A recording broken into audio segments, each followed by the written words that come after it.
Justin Vicky's legs and arms were trembling. On his shoulders, the bodybuilder was holding a barbell weighing 210 kilograms. In the gym surveillance camera footage, we can see Justin's colleague attempt to help him hold on. However, later, in the footage I can't show you here, Vicky falls along with the barbell. With its colossal weight, it hit first his neck and then his head. The bodybuilder sustained a severe bone fracture and died. In this video, I have gathered 12 real stories of deadly accidents that don't look real. You'll be shocked to find out where death may be awaiting you. As always, viewer discretion is advised. In January of 2015, 68-year-old Dennis Antiporak from Miami decided to relax in a sauna in his backyard. A few hours later, his daughter Laura realized the man had disappeared somewhere. At first, she called for Dennis through the sauna door, but there was no answer. Then, Laura opened the wooden compartment and saw a horrific picture. In the sauna, she saw her father's dead body, burned to coals. I can't get that image out of my head. Upon arriving at the scene, Antiporak's wife could barely recognize her husband. He was black, and there were large pieces of skin all on the floor, and blood. No one knew how many hours he'd spent inside, and most importantly, why hadn't he climbed out? The family examined the scene and found that the sauna's timer, which had kept the door locked, was faulty, so Dennis couldn't open the door from the inside. The medics concluded the man had died from asphyxia and overheating. His family had been preparing to celebrate Dennis Antiporak's birthday the following week. Instead, they had to plan his funeral. How can one relax in peace after such a thing if death is awaiting you even during rest? In May of 2023, 20-year-old Zachary Porter took his friends on a walk along the Turnagain Arm riverbed in Alaska.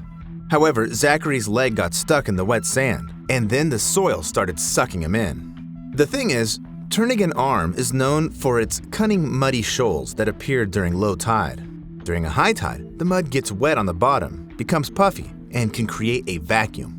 From the outside, the soil surface looks hard, but when you stand on it, it'll start sucking you in. Something like a quicksand. Travelers are warned about the danger of this area by the signs installed along the river. Yet it was too late for Zachary.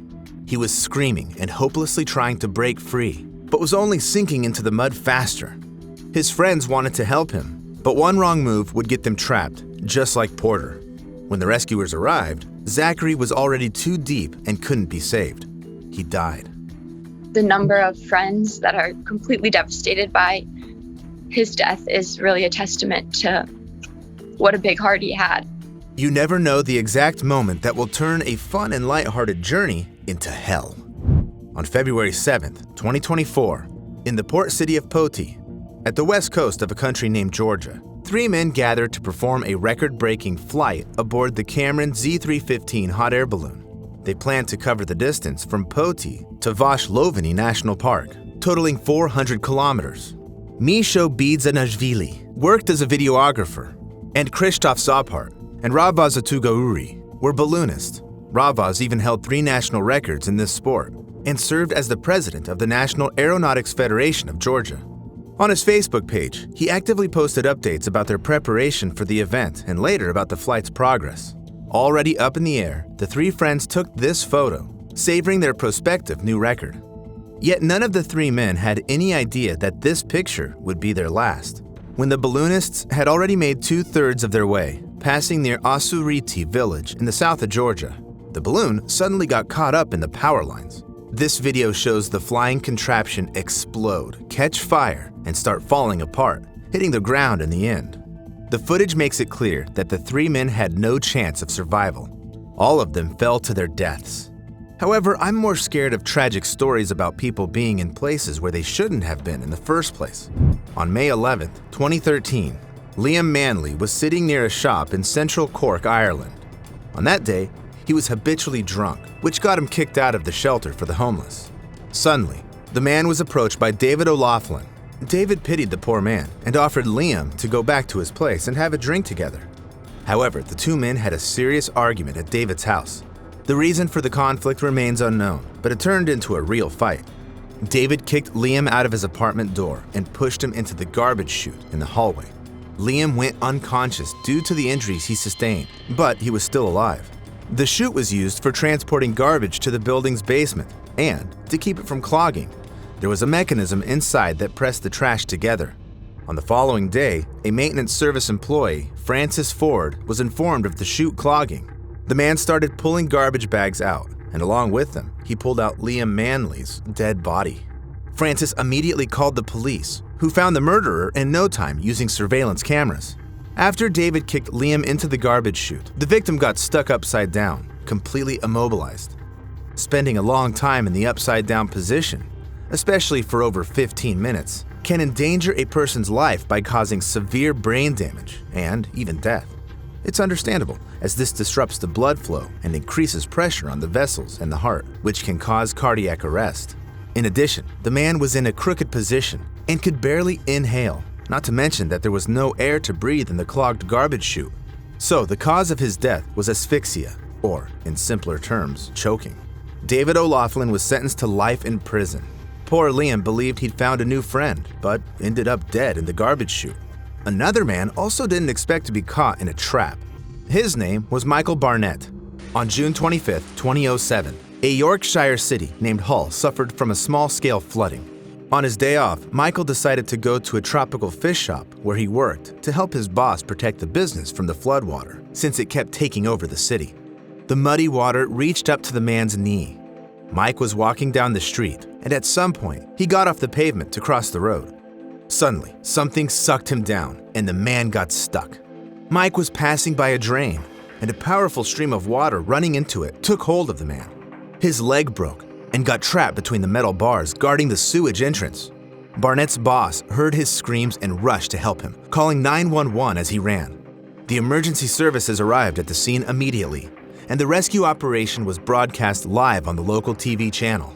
In this footage, we can see Michael struggling to stay in place because of excruciating pain and nearly choking on the water that wasn't even that high. After a few failed attempts to rescue Mike, it was decided that the only way to save his life was to amputate the leg that got stuck in the drain. However, after assessing the situation, the surgeon said it was almost impossible, as he'd have to operate under the water. This wouldn't work without assistance from a team of divers who also disagreed with such a risky plan.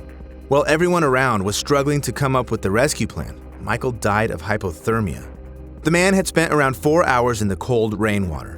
Yet the most horrifying part of this story was that Barnett's father was watching his son's slow death live on television. The broadcasting channel received a barrage of complaints for the ethical issues of the story, but its employees had no idea they'd actually filmed Michael's death since, apart from him, there were literally no other victims in the Hull flooding. Mike and Liam's stories are striking examples of people accidentally ending up in the wrong place at the wrong time. On September 3, 2018, an employee of a foundry in Kolhapur district of Maharashtra, India, pulled a very ill-fated prank on his subordinate. In the footage from surveillance cameras, we can see Aditya Jadhav walk to Rakesh Wagmore to ask about something. His boss was holding a compressed air pipe used when working with steel. First, Rakesh jokingly pointed the compressor pipe into Aditya's back and hair, and the man even played along with it. But then, when Aditya turned his back on his boss, Rakesh suddenly pressed the compressor against his subordinate's rectum area. This primitive joke had a dire aftermath. The compressor pushes out air with extreme force. This caused Aditya a serious intestinal injury. The camera caught the young man collapsing in agony, while the other workers didn't even pay attention to it. Aditya was rushed to the hospital, where the medics spent 15 days fighting for his life before he died. The young employee was just 18 years old. Rakesh Wagmore escaped to hide from the police and is still regarded as missing. However, irresponsible bosses can't always dodge punishment. On January 14, 2020, 24-year-old engineer Lewis McFarlane and 2 other employees of Lift Monitoring Systems Company were sent to a factory belonging to Mueller Yogurt and Desserts in Market Drayton, Shropshire. The facility's elevator had been out of service for weeks. There were also issues with the door opening mechanism on one of the floors. The engineers got to work. One of them went inside the cabin, another was standing outside on the floor, and Lewis had to climb up on top of the cabin. To ensure safety, the elevator was put on inspection mode, which meant solely manual operation. However, a disruption happened, and the elevator suddenly switched to the normal mode. For the first 2 minutes after that, the mechanism was rebooting and remained static. so the clueless Lewis continued working on top of the cabin. Suddenly, the elevator started moving down the hoistway. Lewis wasn't ready for this and fell right into the space between the elevator cabin and its other elements, where he got crushed immediately. His colleagues' attempts to save the young man were in vain. Lewis died. But if you think your job is much safer than elevator repair, you may be wrong. In March of 2024, a 94-year-old farmer, Robert Wayne Smith, and his son were working at their family farm in Tabor, Iowa. The son was transporting trailers with soybeans, and Robert was unloading them into a large storage facility. When the younger man returned with another trailer, he was aghast to see that his father had somehow fallen into the giant container of beans. Since the vessel became narrow closer to the bottom, like a funnel, Robert was being sucked in fast. Despite their best efforts, the police and the rescuers didn't manage to get the man out in time. Robert died in a trap without air. Since 2021, 29 cases of people literally drowning in grain storage facilities have been recorded, and 11 of them ended in death. However, accidents happen even more often if extreme temperatures are involved. In 2010, 54-year-old Alan Catterall found himself in a desperate situation right in the middle of his shift in Cheshire, England. The man worked for a business that manufactured kayaks, narrow and long boats made of plastic. At some point, Alan walked into a large industrial oven to scrape off the melted plastic. The other workers didn't see him walk in, so they closed the oven and turned it on. Alan felt the heat rising. The man bolted to the door and realized with terror that he was trapped in this hell. He found a crowbar somewhere and started trying to break the steel door, but in vain. The oven's design made the door automatically close and get blocked the moment it was turned on. This was done for emergency efficiency, but no one thought about the workers' safety and the probability of such situations. Alan was calling for help, but his cries remained unheard in the rumble of the factory floor. When Alan's colleagues opened the oven, they were aghast to see the body of their friend who had died of scalds. The worker who turned the oven on was especially terrified. This man was going to marry Alan's daughter, yet he was not at fault. The court pinned the manslaughter accusation on the kayak manufacturer and the oven designer, who hadn't thought of an emergency exit. Cases of people getting injured because of high temperatures happen very often at plants and factories.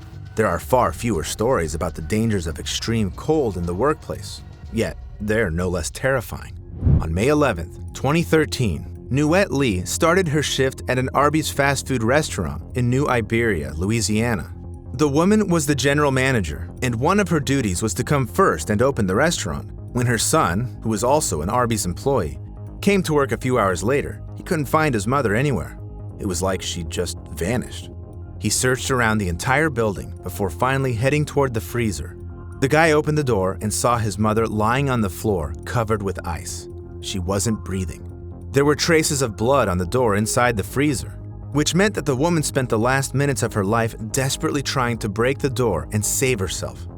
As it turned out later, as far back as 9 months before the incident, the employees informed their bosses that the freezer door had broken, but no one wanted to spend money on the repairs. Because of this, the workers had to use a screwdriver to open the door every day and put a large oil box in there to stop the door from closing by itself. The lawyer hired by the Nuette family said he'd checked the freezer himself, and that when he opened it, the cold was so extreme that he couldn't hold out for over 30 seconds by the door. Having the door closed and having that moment of realization of, I'm not getting out of here. It was minus 30 degrees in there. He noticed another interesting detail. There actually was an emergency lever inside the freezer. If pulled on, it would immediately signal to the bosses that someone was trapped in the freezer. All the restaurant owners had to do was connect it to a phone line, yet they neglected that too. Although this simple measure would have saved Nuette Lee's life. All of the cases I've mentioned so far were unexpected, but there's a story in which the sad ending could have been predicted. In 2019, a Chinese video blogger bearing the last name of Suan from Hefei decided to take up the challenge of eating raw centipedes and geckos during a live stream. As if that wasn't enough, the creatures were poisonous. Suan went unconscious during the live stream. When the police broke into his house, they found the man already dead and his camera still working. Have you ever seen people on the brink of death in your life? Write your answers in the comments to warn as many people as possible against doing the same thing as those people did. Also, subscribe to my channel to find out all about the deadly traps life may have in store for you.